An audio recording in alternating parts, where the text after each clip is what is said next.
Assalamualaikum warahmatullahi wabarakatuh.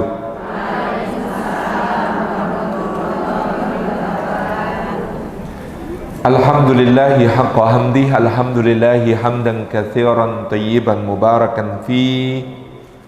Nahmaduhu wa nasta'inuhu wa nastaghfiruhu wa nastahdi wa natubu ilaih.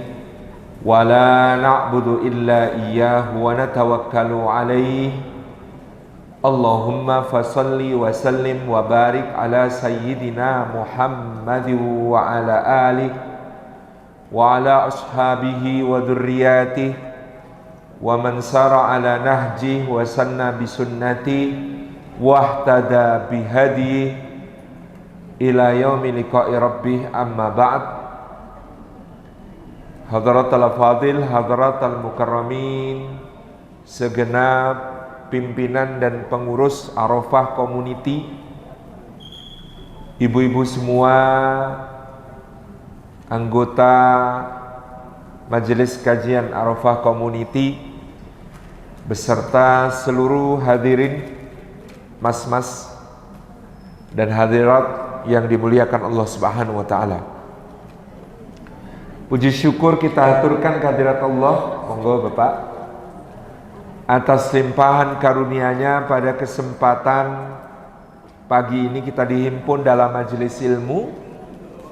Mudah-mudahan setiap langkah yang kita tempuh ke masjid yang megah ini, mudah-mudahan segera selesai masjidnya, barakah.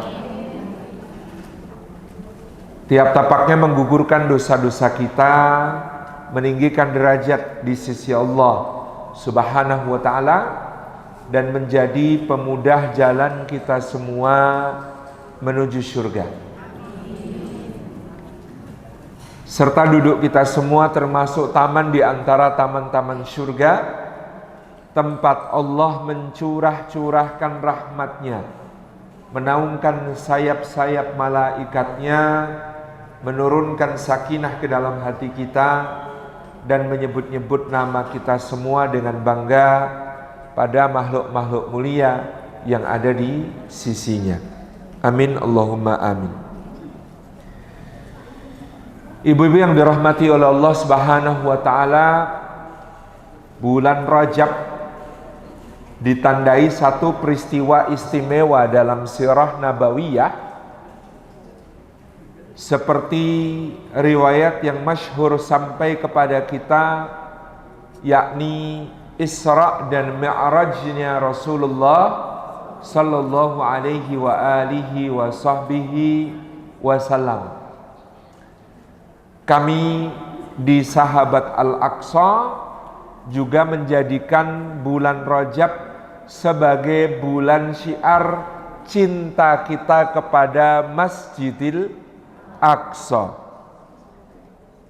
Karena tentang Isra Mi'raj ini, tentu Masjidil Aqsa menjadi satu kaitan yang tidak bisa dipisahkan, dan hal yang sangat penting untuk menjadi kepedulian kita mengingat kondisi Masjidil Aqsa Al-Muhtalah yang masih terjajah.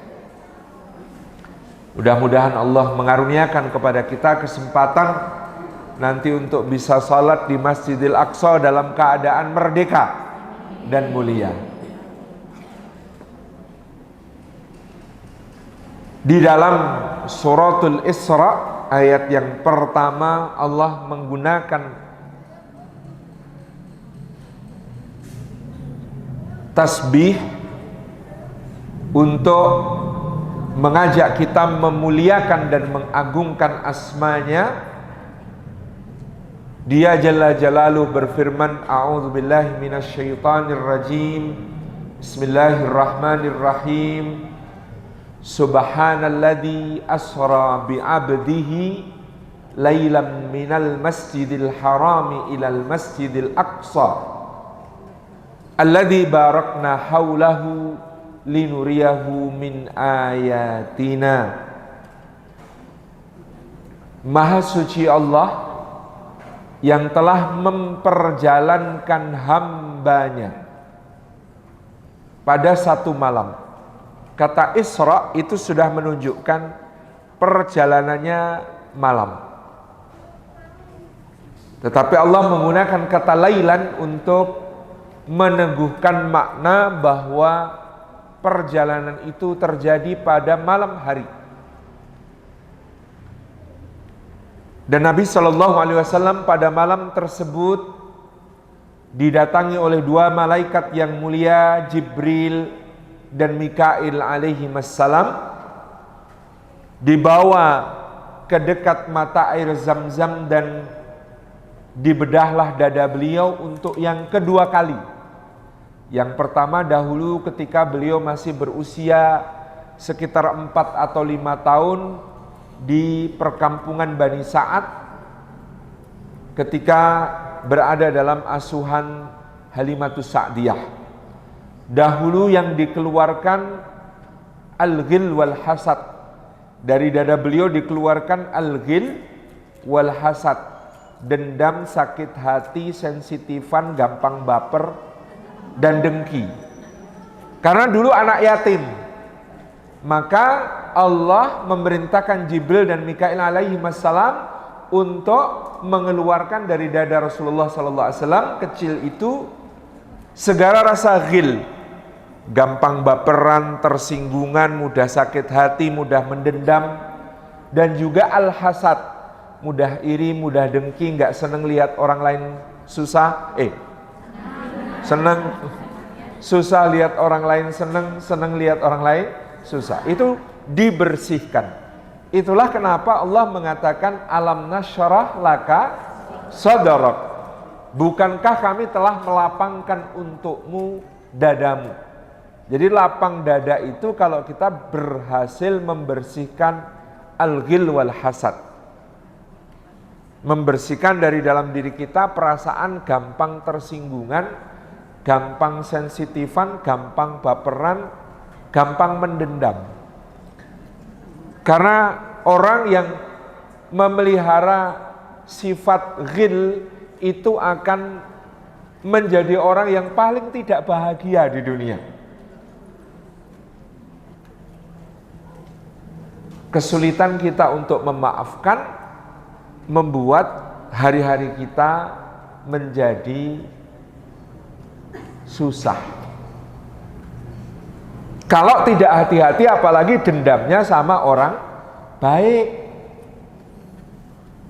Yang salah sama kita imam masjid, maka setan akan memudahkan kita untuk bukan hanya nggak seneng sama orangnya, karena nggak seneng sama orangnya, lalu nggak seneng sama syiar, nggak seneng sama amal soleh, nggak seneng sama ketaatan.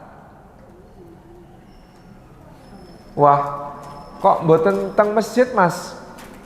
Pegah imami sing kae.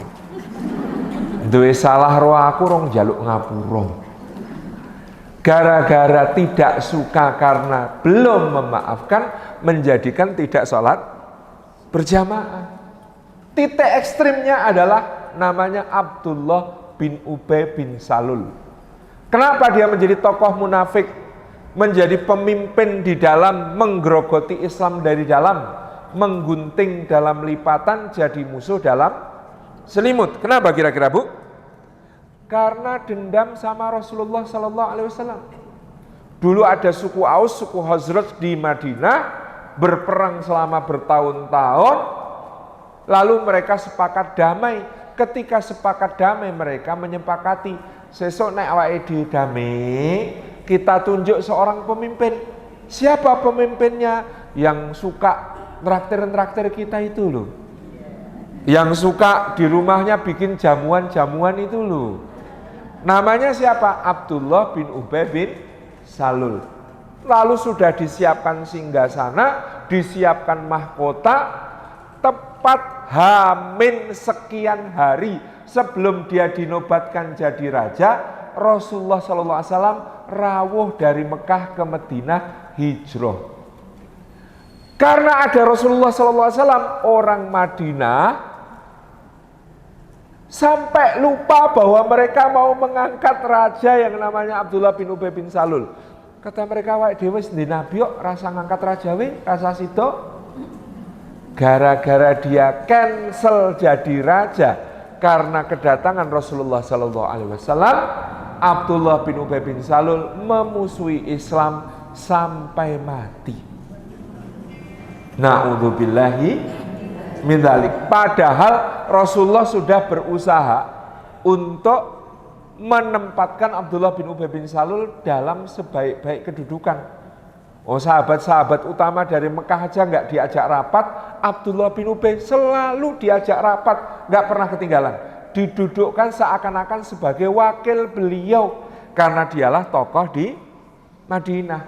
Ning tambah Rasulullah ngapii, tambah seperti lukanya digarami, makin sakit hati, makin sakit hati. Na'udzubillahi min dzalik.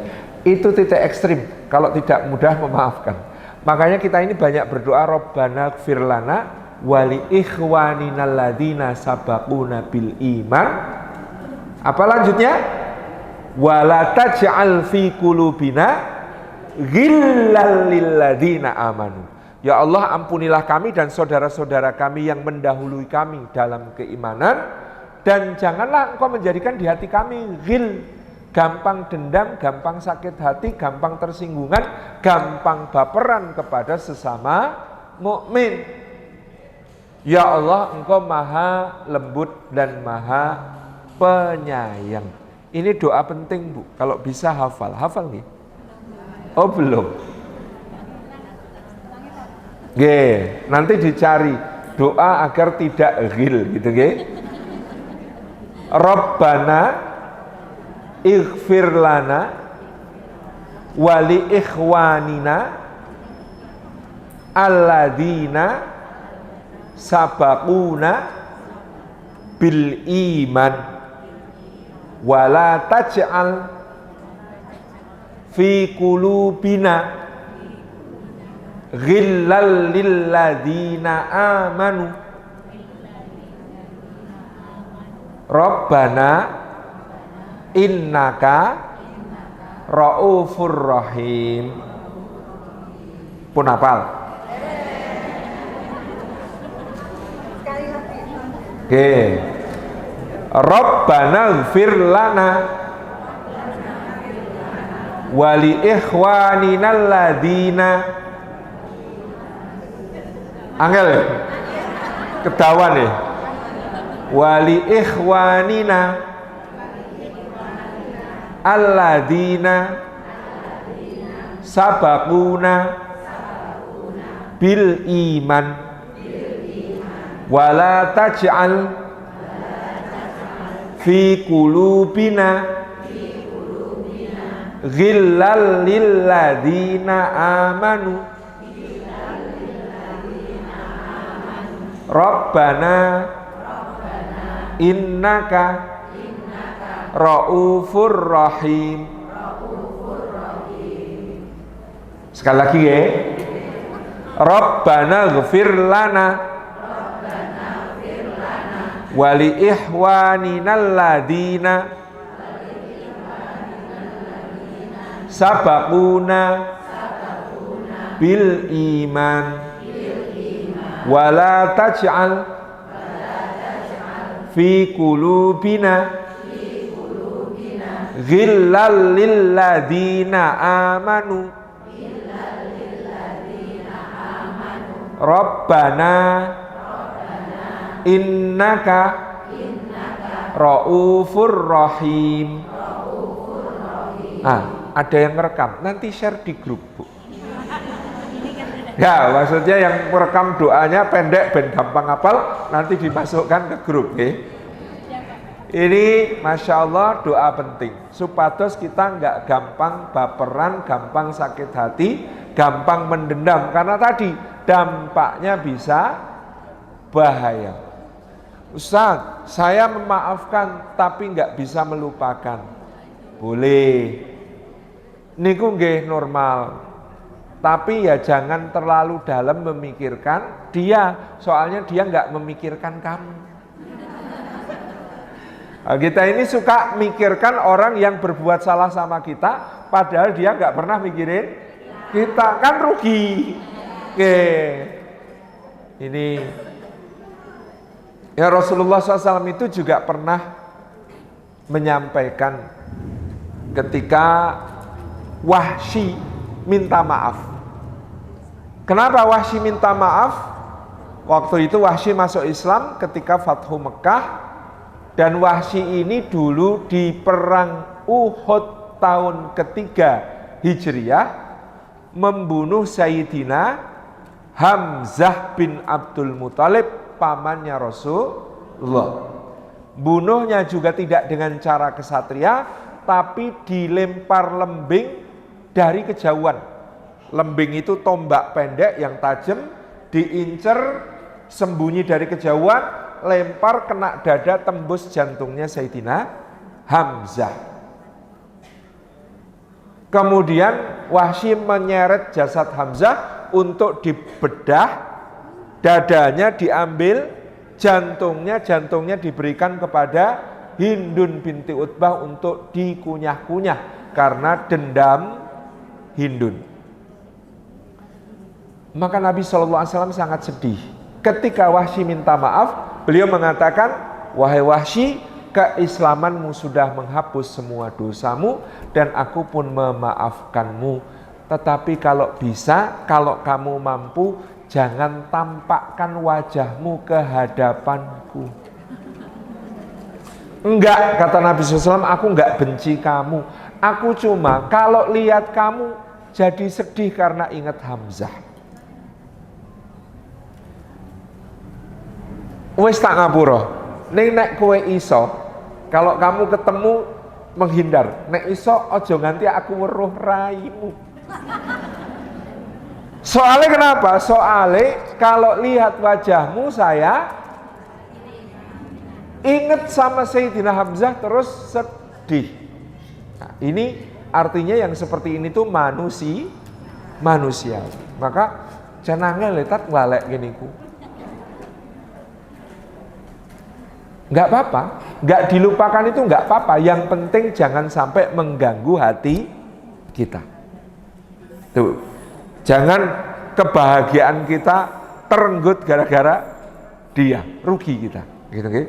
Yang kedua, Rasulullah ketika di Isra wal Mi'raj ini, maka beliau dibedah lagi oleh Sayyidina Jibril dan Mikail alaihi wassalam untuk dikeluarkan al-khauf wal hazan, rasa khawatir dan rasa sedihnya. Karena beliau baru saja ditinggal wafat ibunda kita Khadijah. Beliau baru saja meninggal pamannya Abu Thalib. Beliau baru saja selesai dari diboikot di Syi'ib Abi Thalib. Selama 3 tahun gak diajak jual beli, gak diajak utang piutang, gak diajak nikah menikahkan, diputus semua silaturahmi. Beliau baru saja diusir dari kota Taif setelah berdakwah 3 hari di sana. Jadi maka dibersihkan semua rasa sedih dan rasa khawatir. Jadi bahagia itu kata Quran bukan banyak seneng-seneng, healing, halan-halan, staycation, boten. Yang namanya bahagia itu tidak khawatir tentang apa yang terjadi besok, tidak terlalu sedih dengan apa yang terjadi kemarin, pun niku pun bahagia. Dibersihkan al-khauf dan al-hazan, lalu diisrakan. Nah, maka di sini jumhur ulama, artinya mayoritas ulama berpendapat Rasulullah SAW itu hijrah, Isra dan Mi'raj dengan seluruh roh maupun jasadnya. Hanya ibunda kita Aisyah di antara para sahabat yang berpendapat Rasulullah itu Isra Mi'raj itu ruhnya. Yang pendapat ini kemudian diambil oleh Imam Ibnu Taimiyah, Imam Nawawi, Imam Suyuti, Imam Ibnu Hajar Al-Asqalani dan para ulama lain mengatakan kalaulah Rasulullah itu yang Isra dan Mi'raj cuma ruhnya, niscaya orang-orang Quraisy tidak akan mendebat dan membantahnya dengan bantahan yang seperti mereka lakukan. Kalaulah Isra dan Mi'raj itu cuma ruhnya, maka tidak menjadi ujian iman yang dahsyat bagi orang-orang mukmin. Karena terbukti orang mukmin yang kemudian tabah terhadap ujian Isra dan Mi'raj itu tidak langsung semuanya bisa percaya 100%. Ya percaya, tetapi untuk 100% seperti Abu Bakar As-Siddiq yang sampai digebuki bengep-bengep dan pingsan gara-gara belain Isra Mi'raj, itu tidak banyak. Maka kalau para ulama yakin pakai tof bahwa Isra Mi'raj itu dengan seluruh dirinya Nabi SAW. Maka perjalanan antara Mekah sampai ke Baitul Maqdis sampai ke Masjidil Aqsa itu pakai kendaraan namanya buraq. Buraq itu kecepatannya langkah kakinya sejauh pandangan matanya. Matanya sampai mana ngelihat, kakinya sudah sampai situ. Karena kata buraq dari kata barq artinya kilat, maka para ulama kontemporer memaknai berarti buraq itu kecepatannya secepat kecepatan cahaya. Kecepatan cahaya 300.000 km per detik. Berarti sampai ke Masjidil Aqsa dari Mekah itu ya nggak sampai sedetik. Masya Allah tabarakallah. Itu perjalanan Isra. Nah, kalau Mi'rajnya apakah juga kecepatan cahaya? Enggak. Karena kalau kecepatan cahaya masih bisa diukur. Rasulullah tindak kira-kira ba'da isya gitu kan. Nanti berangkat ke Sidratil Muntaha ya kira-kira 4 jam, mulih 4 jam. Ngoten ta? Lalu kita ngitung 4 jam itu 4 jam kali 60 menit kali 60 detik. Detiknya ketahuan lalu jenengan kalikan 300.000 kilometer. Itu nek diitung ngoten niku itu belum keluar galaksi Bima Sakti. Belum keluar galaksi Bima Sakti.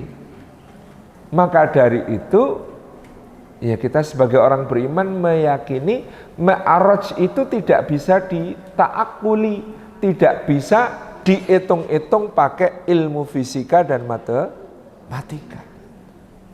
Pokoknya tindak ngarsane Gusti Allah.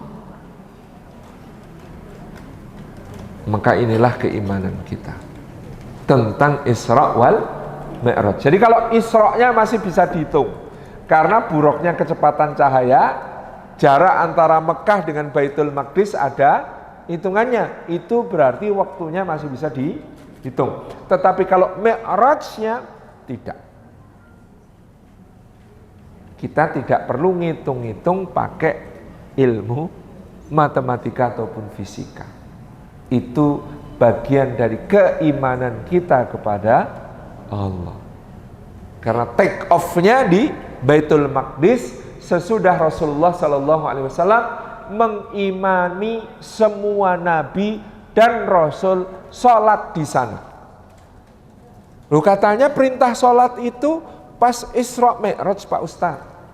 Yang perintah pas Isra Mi'raj adalah sholat 5 waktu sehari semalam.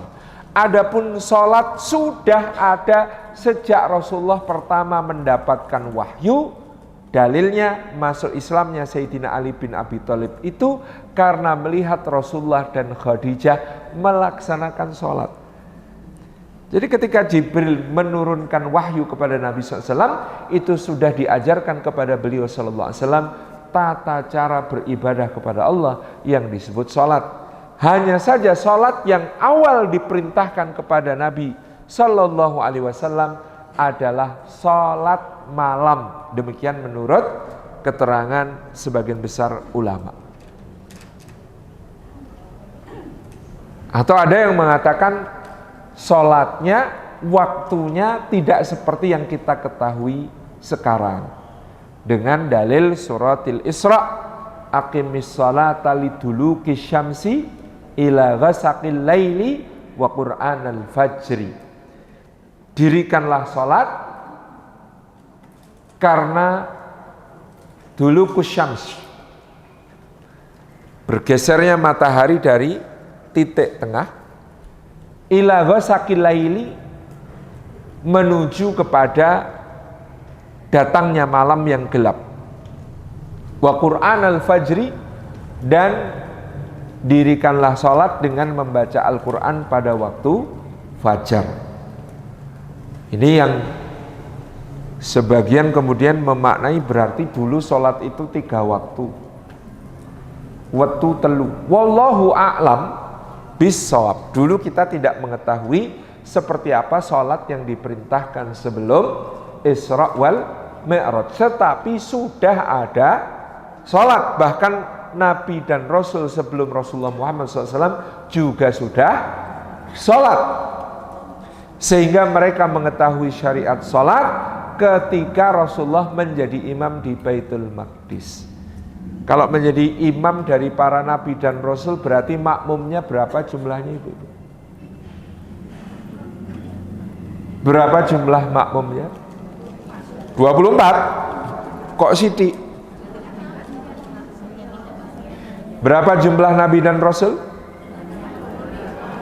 Dalam hadis riwayat Imam Al-Bukhari, Imam Ahmad, Imam Abu Dawud, Imam Nasai, Imam Tirmidzi, Nabi SAW bersabda, jumlah nabi-nabi yang diutus sebelumku ada 124.000 nabi. Di antara mereka 315 diangkat menjadi rasul. Di antara mereka 25 nama disebut dan diceritakan dalam Al-Quran.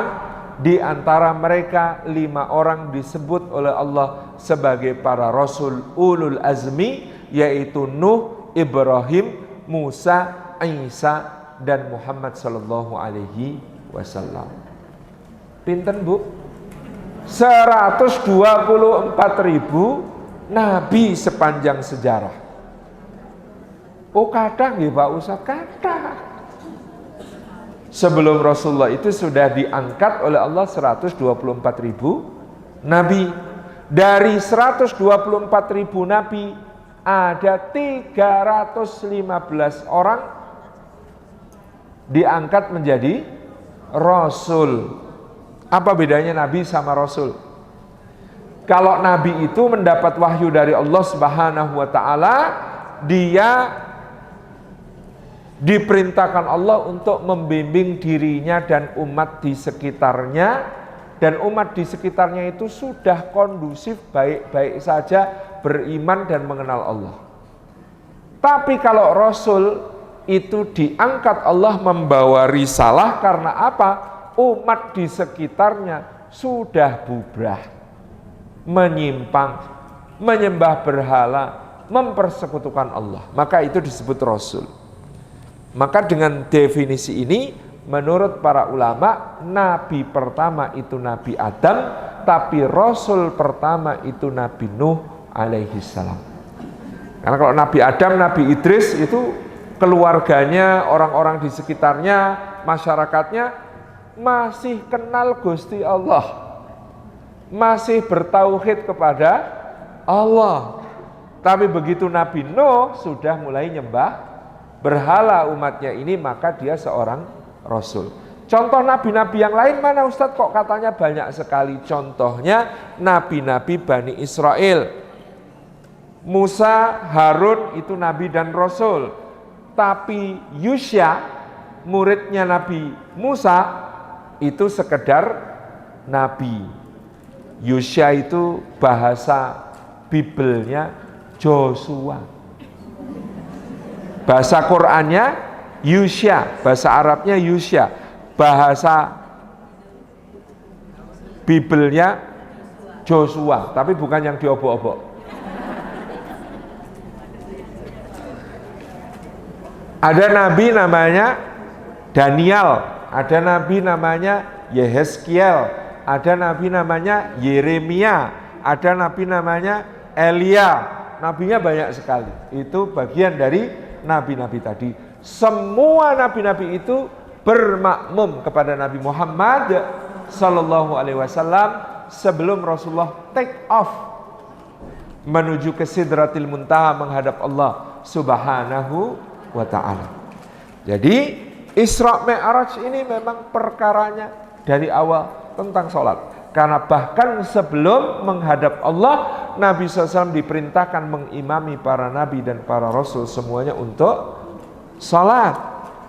Ketika Nabi SAW menembus lapis-lapis langit, di langit pertama ketemu Nabiullah Adam alaihi salam. Di langit kedua menurut satu riwayat ketemu Yahya dan Isa alaihi wassalam. Di langit ketiga ketemu dengan, ada yang mengatakan Yusuf alaihi salam. Di langit keempat ketemu Idris alaihi salam. Di langit kelima ketemu Nuh alaihi salam. Di langit keenam ketemu Musa alaihi salam. Di langit ketujuh ketemu Ibrahim alaihi salam. Dan ada banyak sekali anak-anak di sekitar Nabi Ibrahim alaihi salam. Kenapa, Bu? Semua anak orang beriman yang meninggal sebelum balik, maka di surga diasuh oleh Nabi Ibrahim alaihi salam. Penjenengan-penjenengan yang mungkin pernah diuji Allah kehilangan putranya ketika belum balik, maka putra-putra yang semacam itu di surga diasuh oleh Nabi Ibrahim alaihissalam, menantikan kedua orang tuanya untuk masuk surga, insyaallah. Lalu terus naik menembus langit ke Sidratil Muntaha. Disebut Sidratil Muntaha artinya sebuah tempat di mana semua hamba tidak diizinkan. Semua hamba terhenti. Hatta Jibril alaihi salam pol mentok hanya boleh sampai di situ. Tetapi Rasulullah sallallahu alaihi wasallam diperintahkan istamir ya Muhammad, lanjut, silahkan naik. Maka begitu sampai di hadapan Allah, Allah mengucapkan, Nabi Muhammad sallallahu alaihi wasallam menyampaikan penghormatan kepada Allah. Apa penghormatan Nabi Muhammad kepada Allah? Dalam satu riwayat disebutkan Nabi SAW mengatakan at-tahiyatu lillah wassalawatu wat-tayyibah. Dalam riwayat lain dikatakan Nabi Muhammad SAW ketika sampai di hadapan Allah mengatakan as-salawatu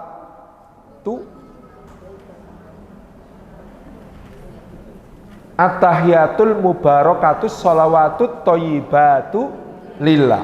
Ini yang diucapkan Nabi Muhammad SAW ketika sampai di hadapan Allah.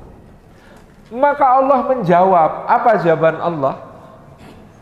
Assalamu alaika ayyuhan nabiyyu wa rahmatullahi wa barakatuh. Jadi Allah memberikan salam kepada Nabi Muhammad SAW. Assalamu alaika ayyuhan nabiyyu wa rahmatullahi wa barakatuh. Lalu Nabi Muhammad SAW itu tidak melupakan kita semua umatnya dan semua orang soleh, menjawab dengan kalimat Assalamu alaina wa ala ibadillahis sholihin.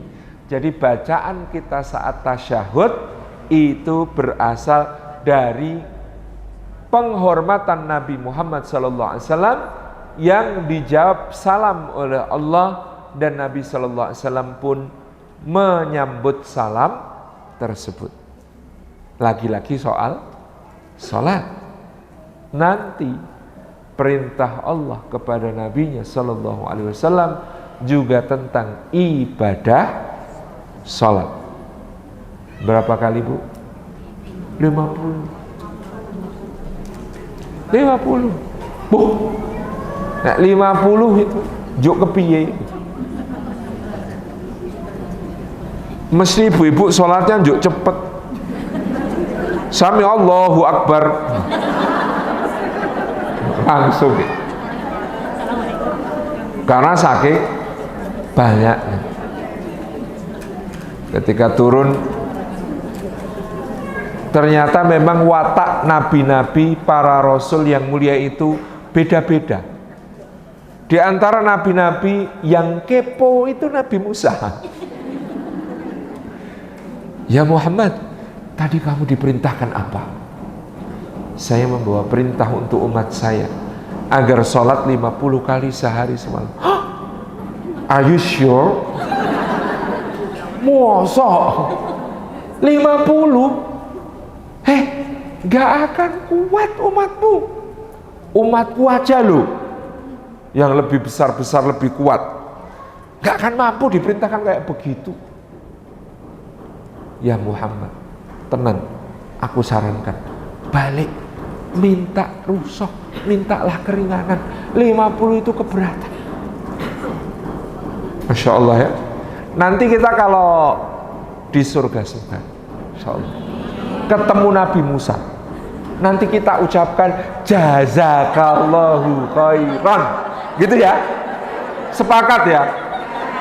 Maka ya Allah, kami pengen masuk surga ya Allah. Salah satu tujuannya pengen mengucapkan terima kasih kepada Nabi Musa, karena beliau kepo lah. Maka kemudian Rasulullah ditanya sholatnya berapa kali, 50, suruh balik, minta keringanan. Dan minta keringanannya itu berapa? Dikurangi 5. Jadi sholat berapa kali?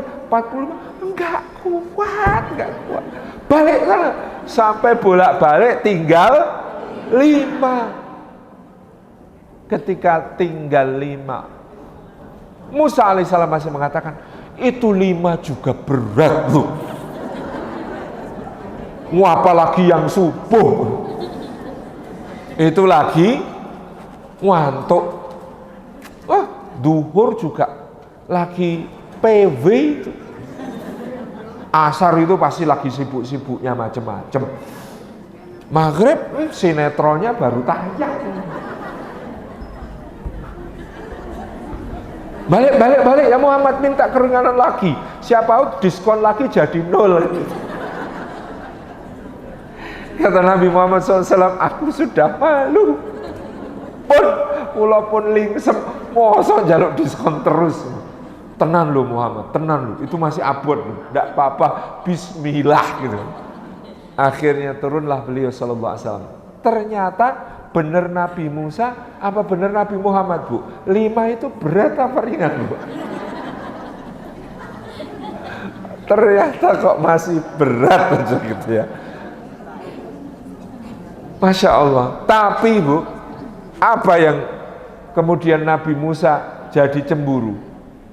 Apa yang bikin Nabi Musa jadi cemburu? Umatnya Muhammad sallallahu alaihi wasallam ini, wahai Musa, aku lipatkan amal-amal mereka 10 kali lipat, maka mereka sholatnya sehari 5 kali, aku beri pahala seperti umat lain yang sholatnya sehari 50 kali.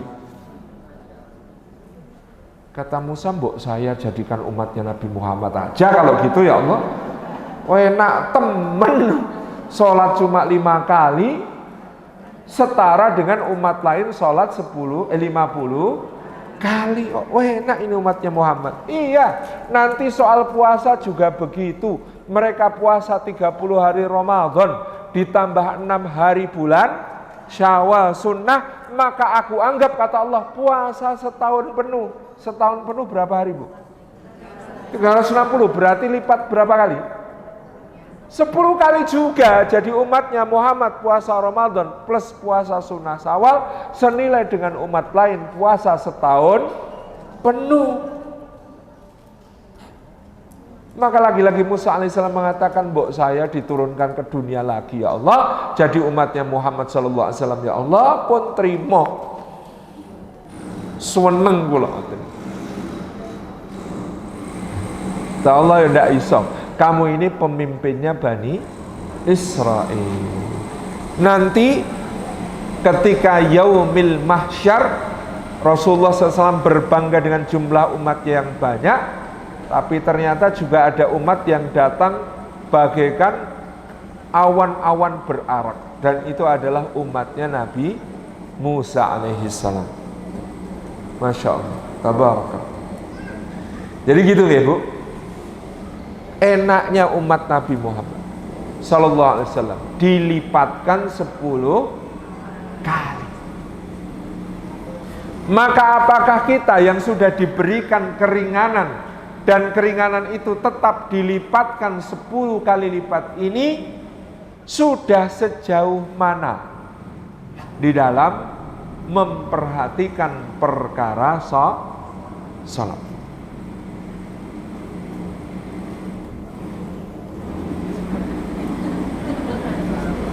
Ada pesawat lewat.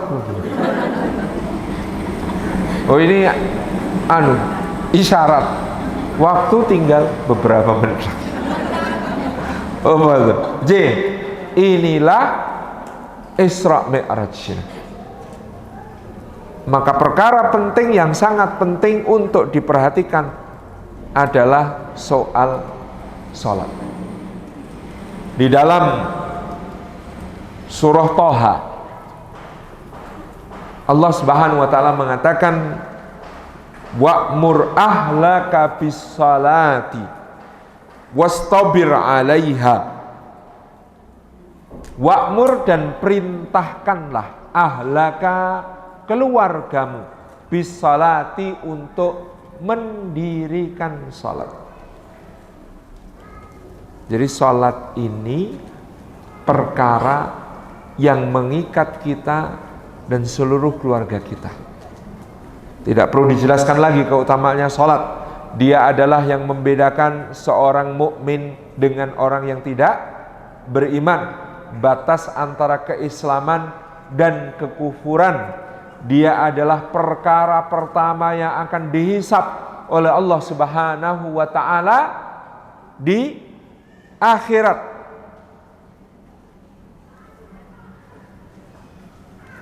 Sesungguhnya inna awwala ma yuhasabu bihil abdu yaumal qiyamati salatu. Perkara pertama yang akan dihisab, diperhitungkan oleh Allah di yaumil qiyamah adalah salat seseorang. Fa in saluhat saluhal a'malu kulluhu. Kalau salatnya bagus, maka seluruh amalnya akan dinilai bagus. Fa in fasadat fasadal a'malu kulluhu. Kalau salatnya error, maka semua amal ibadah yang lain akan dianggap error. Maka salat menjadi amal pertama yang dihisab. Maka semua mazhab dan semua ulama sepakat dosa tarkus shalah, meninggalkan salat dengan sengaja, itu sebesar-besarnya dosa. Lebih besar daripada dosa mencuri, lebih besar daripada dosa korupsi, lebih besar dari dosa merampok, lebih besar dari dosa berzina, lebih besar dari dosa minum khamr, lebih besar dari dosa membunuh, lebih besar dari dosa lari dari peperangan. Digabung jadi satu, lebih besar dari itu adalah dosa meninggalkan sholat dengan sengaja. Sawakartos Bu. Ya Allah Pak Ustadz, berarti korupsi dikit boleh ya Pak Ustadz ya? Yang penting tetap sholat. Enggak, bukan begitu kesimpulannya. Kesimpulannya adalah betapa pentingnya sholat, sehingga kalau ditinggalkan dengan sengaja, maka dosanya lebih besar dari semua dosa yang lain. Lebih besar dari dosa makan riba, lebih besar dari dosa makan harta anak yatim, lebih besar dari semua dosa yang tadi sudah disebutkan. Tarkus salat itu bukan perkara ringan, tapi ngeri. Maka semua orang di dalam neraka ketika ditanya Apa yang menyebabkan dia masuk neraka? Ma salakakum fi saqar. Apa yang menyebabkan kalian dimasukkan ke dalam neraka yang bernama Saqar? Qalu, mereka mengatakan, lam nakum minal musallin. Kami dulu di dunia tidak termasuk orang-orang yang sholat.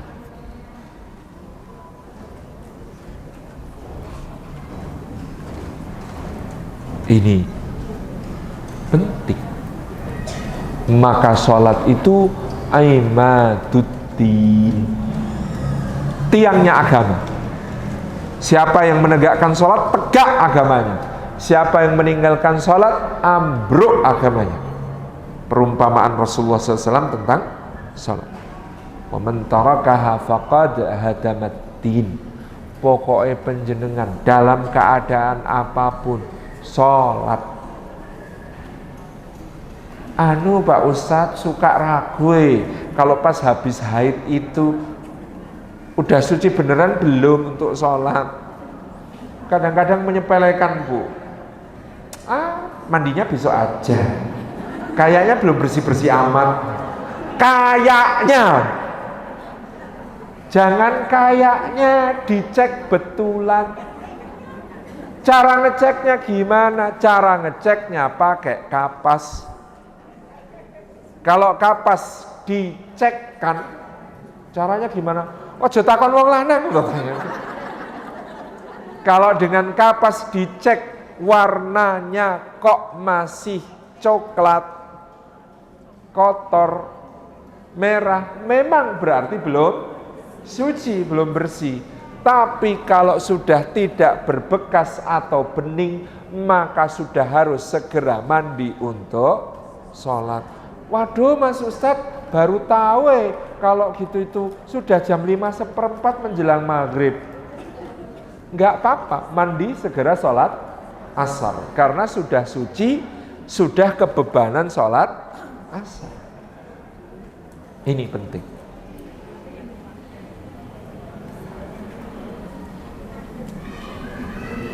Ibu-ibu sok gitu kok. Mau sok malam-malam Ustaz nanti masuk angin. Anak belum dapat isya. Padahal sudah harus wajib isya, ya harus malam. Makanya dicek. Oke, cek. Sucinya sudah belum? Kalau sudah, sholat sudah wajib lagi. Iya, jadi pentingnya.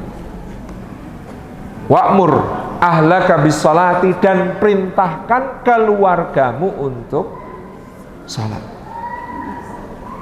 Merintahkannya kapan, Bu? Kalau anak-anak, murru auladakum bis-sholati wahum abna'u sab'i sinin. Perintahkan anak-anak kalian untuk sholat ketika usianya 7 tahun. Kok 7 tahun Pak Ustadz? Sebelum 7 tahun enggak boleh. Sebelum 7 dikenalkan, tapi tidak dipaksa. Faham ya? Kenapa? Karena sebelum 7 kalau kita baca surah Luqman, ada 2 kurikulum yang lebih mendasar yang harus dituntaskan. Yang pertama, ya bunayya la tusyrik billah, tauhid. Wahai anakku, jangan mempersekutukan Allah.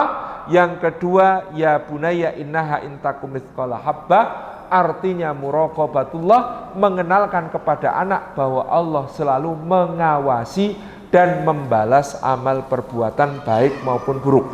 Jadi kenapa Rasulullah memerintahkan untuk menyuruh sholat itu umur 7? Karena sebelum umur 7 panjenengan punya kewajiban menuntaskan 2 kurikulum, yaitu pendidikan tauhid dan pendidikan muraqabatullah, mengenalkan anak kepada keesaan Allah. Nak, Masya Allah, Allah itu yang menciptakan kamu.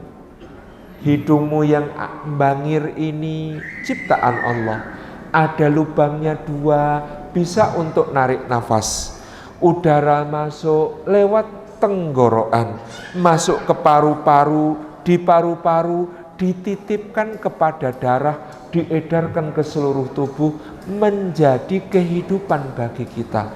Masa kalau Allah yang ngasih kita nafas, kita mau menyembah selain Allah? Itu tauhid, selesai. Nah, yang memberi rizki kita Allah.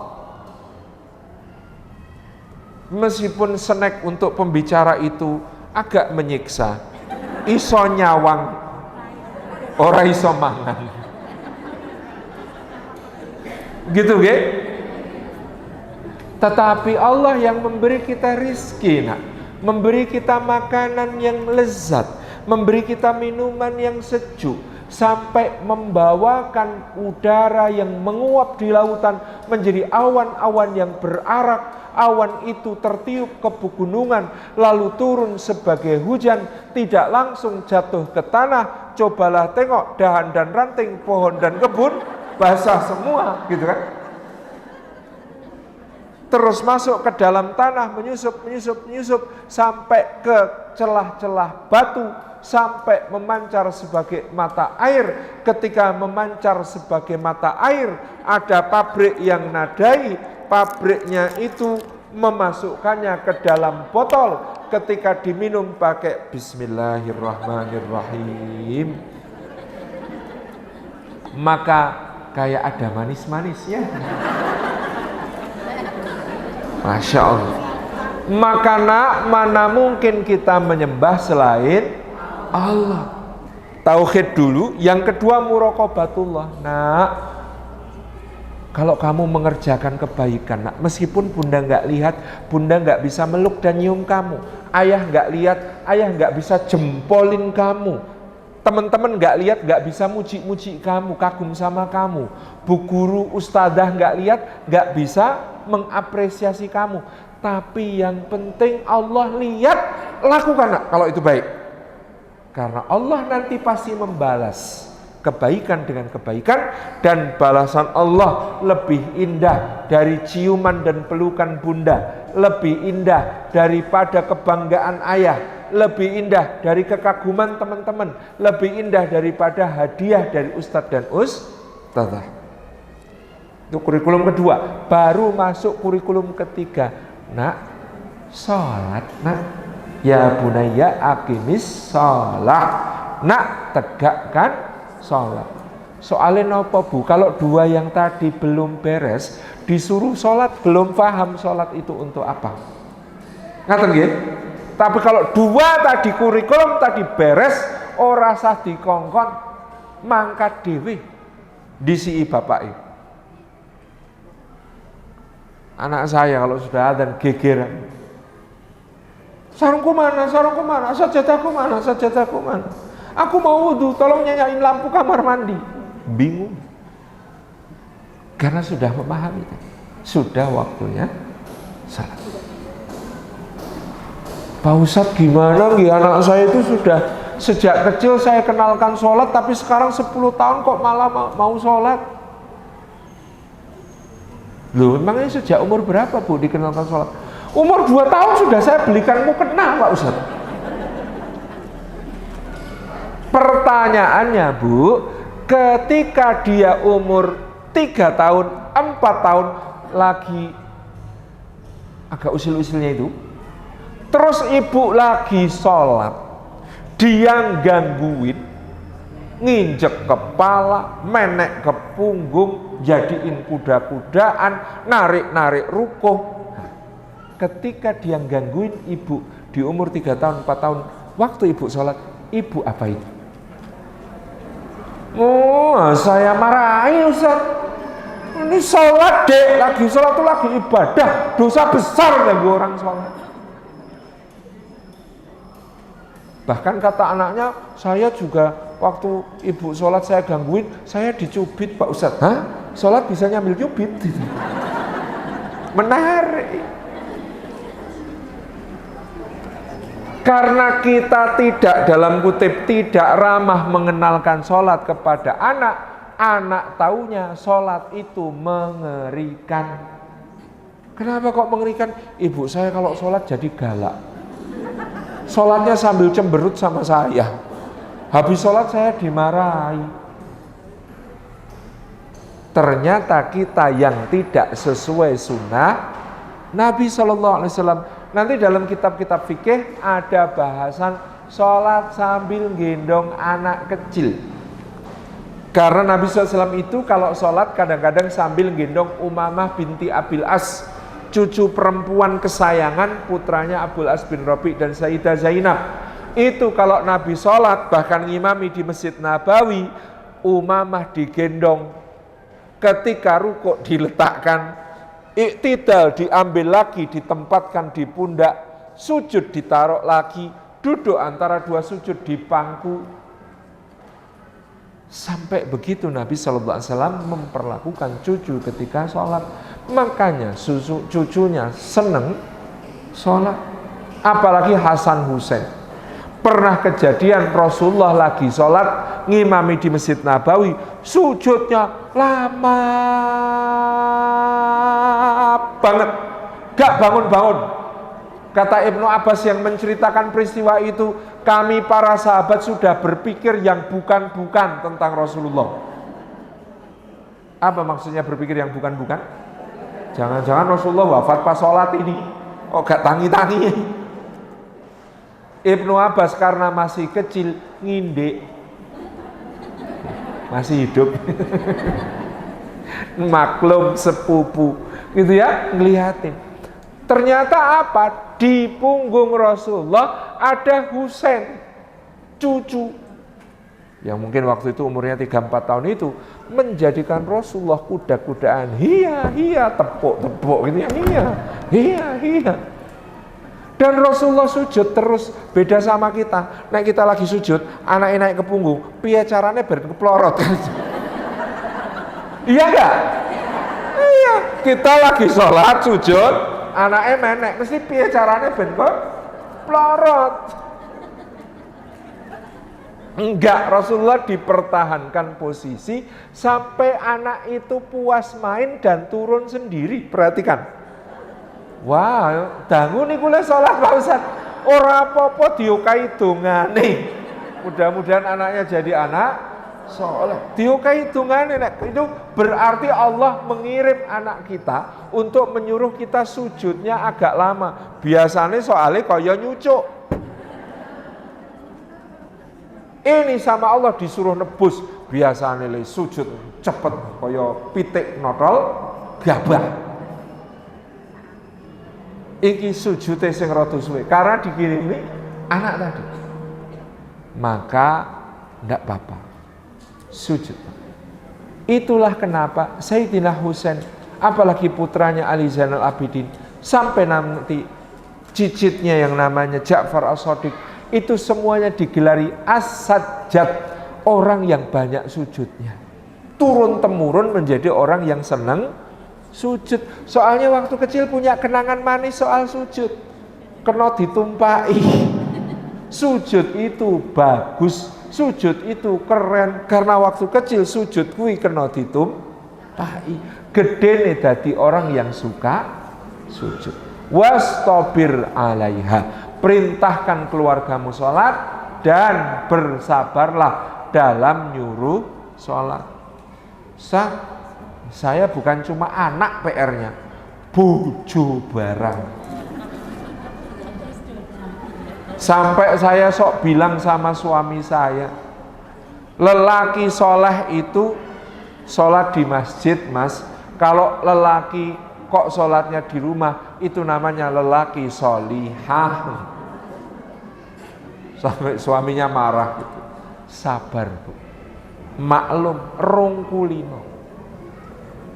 Tinggal dibiasakan pelan-pelan, sabar. Allahu yarham Mas Pri GS Semarang itu cerita, aku mbiyen PR Mas, gugah anakku subuhan, wis tak tirakati, bismillah. Ngere azan subuh tak parani neng kamare, tak dodok-dodok lawangi. Ya Allah, ya Allah, ya Allah.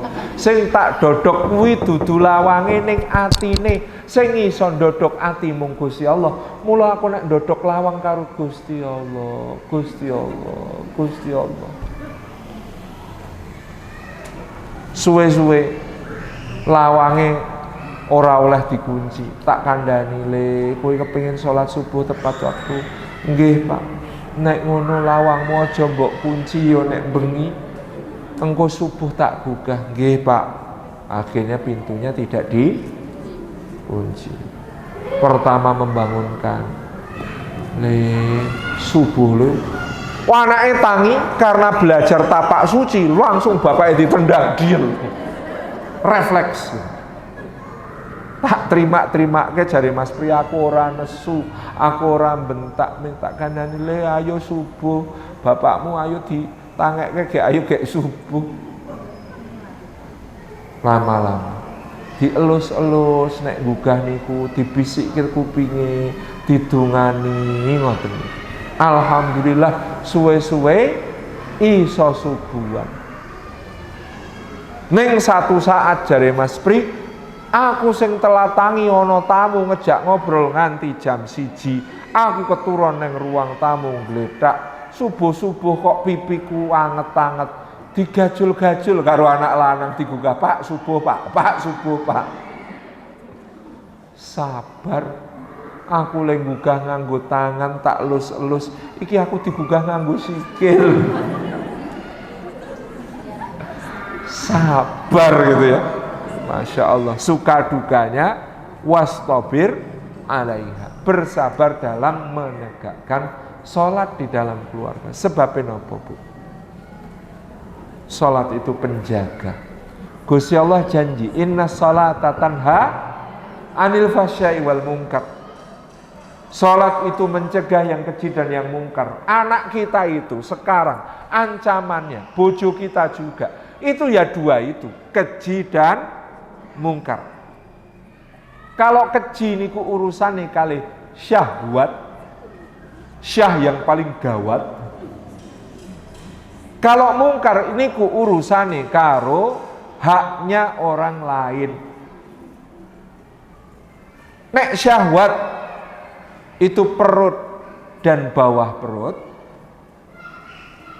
Kalau mungkar niku ya urusane soal melanggar hak orang lain, berbuat dolim, menyakiti, membuat menyengsarakan gitu kan, lain sebagainya. Itu namanya mungkar.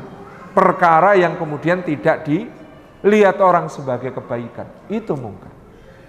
Maka penting kita menegakkan sholat. Dengan itu wis jenengan percaya bojone jenengan tindak pundi mawon, asal jenengan preso nek salate beres, salate insyaallah khusuk, ora sah ditelepon tiap 5 menit. Lagi di mana? Ngapain? Sama siapa? Coba video call dan Sherlock. Boten sah. Insyaallah yang mengawasi Allah dan dia merasakan pengawasan Allah. Kalau anak kita didikkan lewat sholat, sholatnya terjaga, insya Allah kemana-mana dia juga aman. Kita ini sebagai orang tua nggak bisa mendampingi anak 24 jam, nggak bisa ngawasi anak 24 jam, nggak bisa mantau kemana dia 24 jam. Yang bisa sinten? Allah. Maka caranya untuk titip kepada Allah, mari kita biasakan sholatnya terjaga, sholatnya tertib. Insya Allah dengan itu terjaga semua urusan. Saya ingat punya temen dulu zaman SMA, ngeri kegiatan remaja masjid bengi kula ngampiri bakdo ngisak ki bapakne selalu pesen aja lali kartu penduduk aja lali salate, aja lali witir sik, selalu begitu. Sekarang jadi anggota dewan sudah 3 periode di DPRD Kota Jogja. Itu saya ingat bapaknya selalu begitu. Kalau pesen, ojo lali le kartu penduduk, ojo lali solate, ojo lali witir sik, selalu. Ini orang tua yang luar biasa. Jangan sampai anak lunga meng ditakoni kartu kredit gak ketinggalan. Ojo lali kartu penduduk, ojo lali salat, ojo lali witir sik. Nek arep bobo witir sik. Selalu. Ini yang Masya Allah. Wastabir alaiha. Karena mudah-mudahan kita semua termasuk orang-orang yang sholat. Ada seorang ulama bikin tersinggung teman-temannya. Gara-gara apa bu? Takon, hal antum musallun? Apakah kalian orang-orang yang sholat? Koncone tersinggung. Kok iso lho takon ngono? Wong kita itu sama-sama sholat jamaah satu masjid, sama-sama selalu di shaf awal, sama-sama di belakang imam, menyaksikan imam takbiratul ihram. Tega-teganya tanya sama temennya, apakah kalian orang yang sholat? Maka ulama ini mengatakan, apakah kalian sudah terbebas dari sifat suka berkeluh kesah, lagi kikir? Lu apa hubungannya? Suratul Ma'arij, innal insana khuliqa halu'a. Sesungguhnya manusia itu diciptakan dalam berkeluh kesah lagi kikir. Idza massahu syarru jazua. Kalau mendapat kesusahan, sa RT ngerti kabeh, ceritane neng ndi-endi, ketoke wong paling menderita. Bahkan nek cerita tentang penderitaan berlomba-lomba. Ya Allah, jeng aku ingin lingon nang Jakarta wi lho jeng, pesawate iki dilerong jam jeng. Niku kan sudah cerita menderita. Saya diceritani gak mau kalah. Lumayan jeng, saya malah 3 jam ya jeng. Kok soal menderita kok kayak era gelem kalah. Idza massahu syarru jazua wa idza massahul khairu manu'a. Ning kalau dapat kebaikan gak cerita-cerita, jadi kikir, jadi pelit.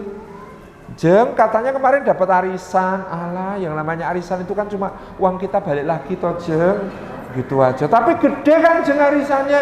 Lah iya loh jeng, ya gedenya kan juga ada posnya sendiri mau kepake toh ya. Wa idza massahul khairu manu'a. Ketika mendapat kebaikan terus meneng wae. Menjadi kikir, menjadi bakhil, menjadi suh. Quran itu punya 2 kosakata untuk bakhil. Yang pertama bukhel, yang kedua suh. Bentene napa, Bu? Kata Ustaz Abdul Somad, kalau bukhel itu tidak mau mengeluarkan hartanya untuk orang lain. Itu namanya bukhel. Neng warung bareng langsung pesen, nanti bayar sendiri-sendiri ya jeng. Ngajak neng warung tapi wes pesen dari awal, nanti bayar sendiri-sendiri aja ya jeng. Itu namanya bukhel kata Ustaz Abdul Somad. Nek yang namanya suh itu bahkan hartanya sendiri saja dia tidak mau menikmati. Sehingga kalau pergi ke warung pesen, jeng aku nanti ditraktir ya jeng ya. Jadi makan hartanya sendiri aja nggak mau gitu loh. Bayar sendiri nggak mau, itu namanya suh. Jadi bedanya bukhel dengan suh. Kalau bukhel itu tadi kalimatnya jeng bayar sendiri aja ya jeng, nah itu bukhel. Tapi kalau kemudian mlebu warung kok mbok aku ditraktir jeng, itu namanya suh. Mbok aku dibayari jeng, kan situ baru dapat arisan tuh jeng. Ya bung. Idza massahu syarru jazua wa idza massahul khairu manu'a illal musallin. Kata Allah, semua manusia tidak selamat dari sifat halu, suka berkeluh kesah, tapi juga kikir ini. Kecuali siapa yang selamat dari sikap seperti itu? Musallin, orang sholat. Maka maksud ulama tadi tanya, sampean ki wong salat apa ora? Itu maksudnya, apakah kalian sudah terbebas dari sifat berkeluh kesah lagi kikir? Bar niku penjelasan tentang musallin dawa. Illal musallin. Siapakah musallin? Siapakah orang yang salat itu?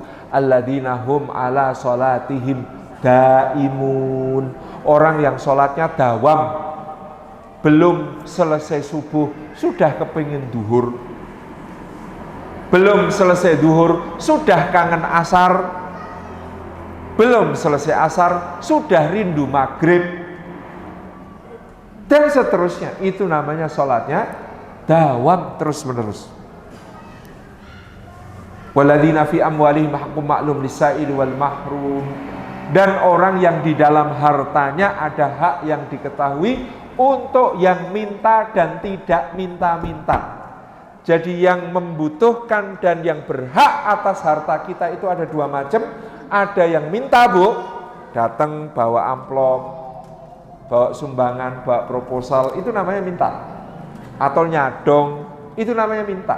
Tapi ada orang yang mahrum, janjane ki butuh, tetapi dia tidak menjatuhkan kehormatan dirinya, dia tidak meminta-minta, dia merahasiakan kefakirannya. Ngeten niki penting diperhatikan. Kalau perlu jenengan list tonggo-tonggone sampeyan. Mesti di antara tonggo itu ada yang sail, idik-idik moro, Bu gadah napa, Bu? Niku nggih wonten, tetapi kalau bisa kita juga lihat peka, tanggap, kalau ada blas gak tahu njaluk, tetapi sebenarnya dia memerlukan. Kadang-kadang itu juga ada di lingkungan yang nyuwun sewu jenengan tidak duga. Misalnya jenengan nyekolah ke anak di sekolah Islam, sekolahnya gede magrong-magrong, tapi jenengan tahu berapa gaji gurunya? Di bawah UMR. Gurunya apa tahu ngeluh pada jenengan? Boten. Tapi jenengan harus tahu itu misalnya termasuk mahrum. Ini orang gurune anakku, mengajar anakku, memberi ilmu. Tapi nek aku bayar SPP larang neng sekolah iki, gue bangun gedung. Gurune gak naik-naik gaji. Perhatikan, kalau perlu sebulan sekali ngaturi raketang sedikit, ada amplop, atau ngaturi beras, atau ngaturi apa. Bagian dari supaya anak kita ilmunya berkah. Itu contoh al-mahrum. Walladzina yusaddiquna biyaumiddin, dan dia yakin pada hari pembalasan. Walladzina hum min adzabi rabbihim musyfiqun inna adzaba rabbihim ghairu ma'mun. Orang salat itu juga takut pada azabnya Allah. Walladzina hum li furujihim hafizun illa ala azwajihim aw ma malakat aymanuhum fa innahum ghairu malumin. Dan orang sholat itu pasti yang bisa menjaga kemaluannya, kehormatannya. Mudah-mudahan kita semua dijaga oleh Allah karena ini. Soalnya godaannya ngeri-ngeri. Zaman now, Bu. Ustadz lu digodok.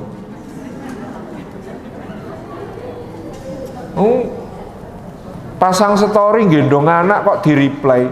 Ih, Masya Allah gemes banget, jadi pengen nyium bapaknya.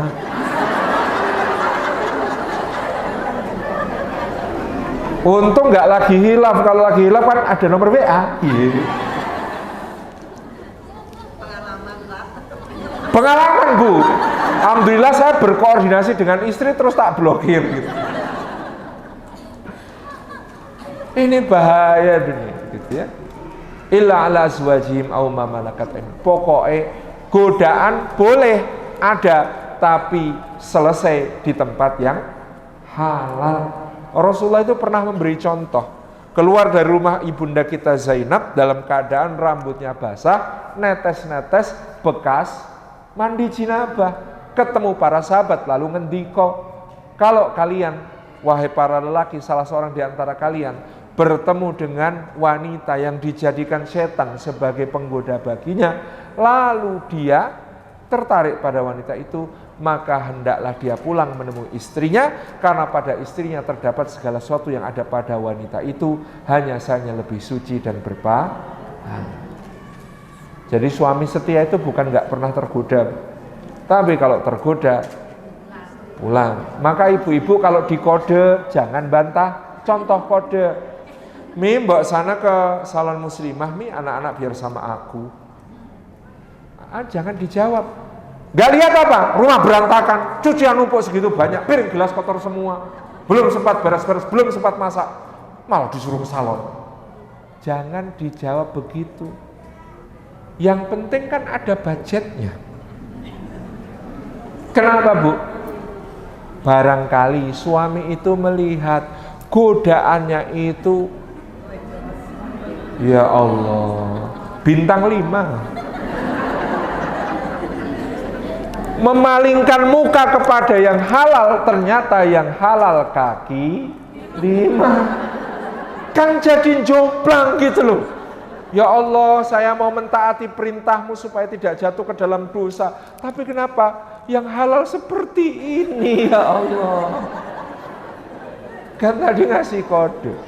Makanya saya sering mengatakan kepada ibu-ibu, Bu, jenengan gak sempat masak, rumah makan banyak yang buka, bahkan bisa diorder online.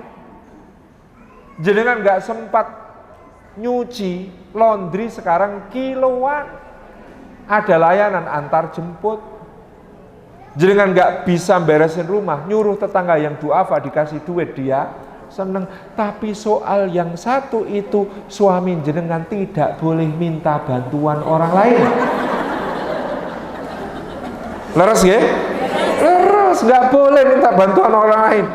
Nek masak iso, nek blonjo iso. Tapi kalau soal satu itu gak boleh minta bantuan orang lain. Walladzina hum li amanatihim wa ahdihim raun, dan orang yang menjaga amanat dan janjinya, walladzina hum bi syahadatihim qaimun, dan orang yang menegakkan persaksiannya, walladzina hum ala salatihim yuhafidun, dan orang yang menjaga salatnya, dijaga syaratnya, rukunnya, sunnah-sunnahnya semua. Ini untuk disebut orang salat dalam Quran. Ternyata bukan cuma gerakan dan bacaan. Disebut orang sholat kalau terbebas dari sifat halu, tidak berkeluh kesah lagi kikir, sholatnya dawam satu sama lain sambung sinambung, dia punya harta digunakan untuk kebaikan, menjaga dirinya dari dosa-dosa, sampai menjaga amanat, janji dan persaksian. Ini ternyata mendidik keluarga untuk sholat sampai ke level konsekuensi dari sholat. Mudah-mudahan kita semua dimudahkan di dalam menggapai keberkahan karena sholat kita. Jazakumullah khairan. Sampun setengah 11, saya kembalikan. Wassalamualaikum warahmatullahi wabarakatuh.